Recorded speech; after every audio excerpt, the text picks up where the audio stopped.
Il n'y a pas d'autre moyen de le dire, en fait, avec cette ceinture, je vois avec mon dos.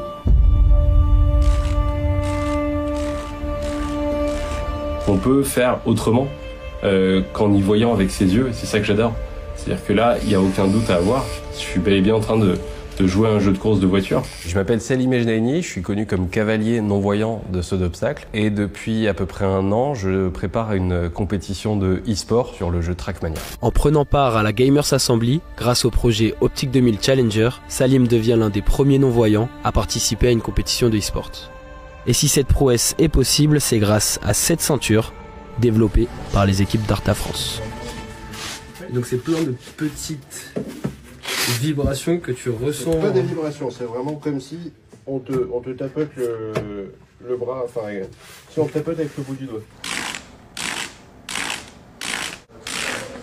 Toutes les petites unités que tu vois vont me cliquer dans le dos et c'est ça les fameux pixels entre guillemets qui me permettent de ressentir l'image. Mais en gros, voilà, le cœur du ressenti, il est là. Mon écran de jeu, il est ici. Quand j'étais petit, j'ai été diagnostiqué d'une maladie qui s'appelle le rétinoblastome. J'avais 10% de chances de survie à ce stade-là. Pour me soigner mon œil gauche, il a fallu le retirer parce qu'il était trop atteint. Donc ça m'a déjà retiré une partie de la vision. Et les soins qui ont été apportés à mon œil droit ont fait que quand j'ai été guéri, à mes 1 an et demi à peu près, j'y voyais pas très bien. Je voyais comme au centre d'une paille et un petit peu flou. Donc il n'y avait pas de quoi m'en servir efficacement au quotidien, mais ça m'a quand même permis de découvrir le milieu audiovisuel, le cinéma et notamment le jeu vidéo. Là, le départ, tout de suite, il y a un tournant à gauche. Je le sais parce que... à droite, pardon. Je le sais parce que je sens la bordure qui est à gauche. Donc là, si je veux jouer un peu, je longe la bordure. Si je veux rester à peu près au milieu, il faut que j'équilibre en fait les ressentis entre droite et gauche. Et une fois qu'on se sent un peu à l'aise, on peut accélérer un petit peu. Mais le but, c'est d'éviter au maximum de trop se perdre d'un côté ou de l'autre. Là, tu as fini le parcours. Et là, on est arrivé au bout. En fait, on ne voit pas ce que voient nos yeux, on voit ce que comprend le cerveau.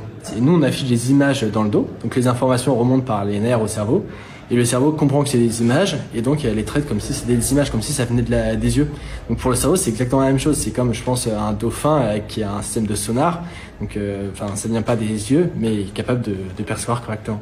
C'est une renaissance, vraiment. C'est un retour à quelque chose que je croyais, que je voulais perdu. Et en fait, c'est un retour à des références communes avec tout le monde, au final. Mine de rien, peut-être une des plus belles définitions de l'inclusion, d'avoir quelque chose en commun qui n'est autre que les jeux vidéo. Et forcément que ça réveille un petit peu l'ado d'il y a 16 ans maintenant.